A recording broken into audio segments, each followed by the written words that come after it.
guys, Eric here from Expedition Electric, and today I'm going to show you how to remove the tires from your bike. Before you take off this rear wheel, you want to make sure that your chain is on the smallest chain ring of the rear cassette, meaning that it's on the smallest wheel here. And in order to do that, you're going to get on your bike, ride it, and turn up to the highest number, which will put it down onto this lowest gear here, allowing you to easily work with the chain. So you can see on this bike, I put it up to the number 6 on the right side here to get it to the smallest chain ring. Okay, removing the front tire can be fairly easy if you have one of these levers. I'm simply just going to pull a lever, hold the other side with my hand as I unscrew this with my hand, and there it is. So all the pieces are off. I'm going to put those in somewhere for safekeeping so I do not lose those. I'm going to place the front tire parts on my bike stand so that I don't lose them. So now you'll notice here on the back tire of the bike, we have that need loosening. I cannot do this by hand, so I'm going to have to get a few tools to do this. Before taking the back tire off, I actually usually like to take a picture of the tire so I remember what cord went where. On the other side of the bike, I have a lot of electronic cords going through here because this is a e-bike. So I like to take a picture of everything to know exactly where it was before I took it off. That can be helpful. If you don't have the rim brakes, but instead you have these type of brakes here, just move this rubber piece, squeeze the brakes together, and see this comes right out. Now it's ready for you to remove the wheel. Now to put it back in, just keep them squeezed, and there we go. Now the brakes are back in. Make sure you don't damage anything on your handlebars when you turn your bike upside down. If you have a ratchet tool, you can use this to loosen the nut. More common tool people might have would be a wrench like this.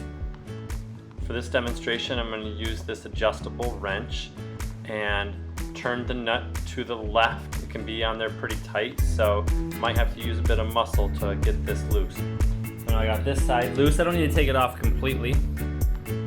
I'm going to loosen the bolt by turning it left.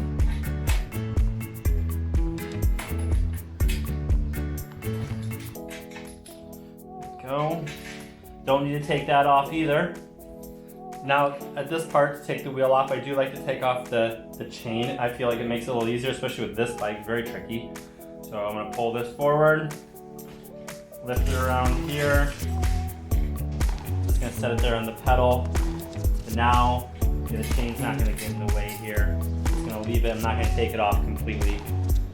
So now I'm going to check to see which position I need to pull the tire to remove it by checking the dropout, which is this area right in here.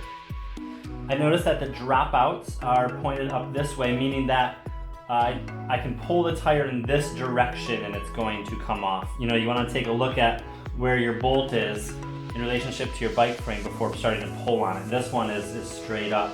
So I got these all unhooked, and there we go. So now this tire is off the bike. It's still connected by these wires here because this is a 350 watt electric bike. Yeah, now you see I got this fully off here. If I wanted to unhook these wires, I could easily pack this bike into the back seat of my car. So there we go, we've taken the tires off of the bike and now we're going to put them back on. Make sure to let me know in the comments if you have any questions. So to put the wheel back in, you're just going to line it up with the dropout spots on your bike. And a lot of times once you do this, the wheel will just slide right into the frame of the bike.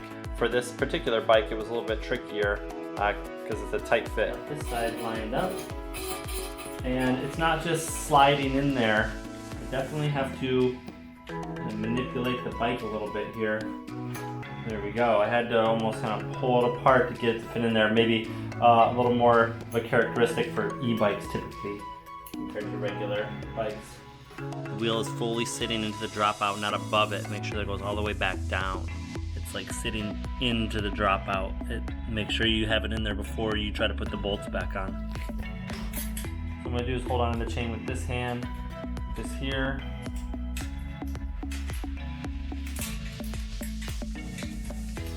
Now the chain's hooked back up.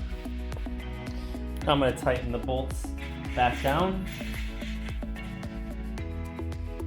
Now here's where you might want to check your photo to make sure that you got all of the parts in the right spot, you know, so that like, say like this washer isn't on the other side, or this washer here isn't over here. You gotta make sure you put the washers back in the same place where you took them off from.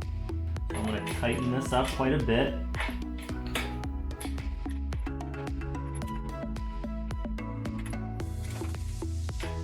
I'm gonna tighten the other side.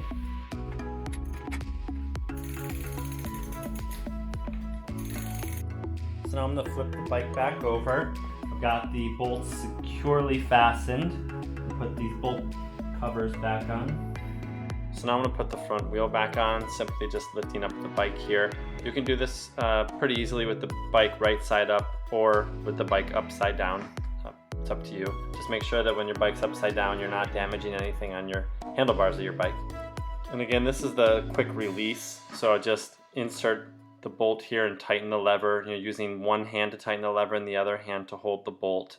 Remember to take a picture if you're confused about which way the parts might go onto the tire, so you don't put them on backwards. It's good to have them the right way. You can always test the brakes. You want to test the brakes after you've got the wheels back on to make sure they're functioning correctly. Alright, thanks for watching. If you have any questions, let me know, and make sure to hit subscribe.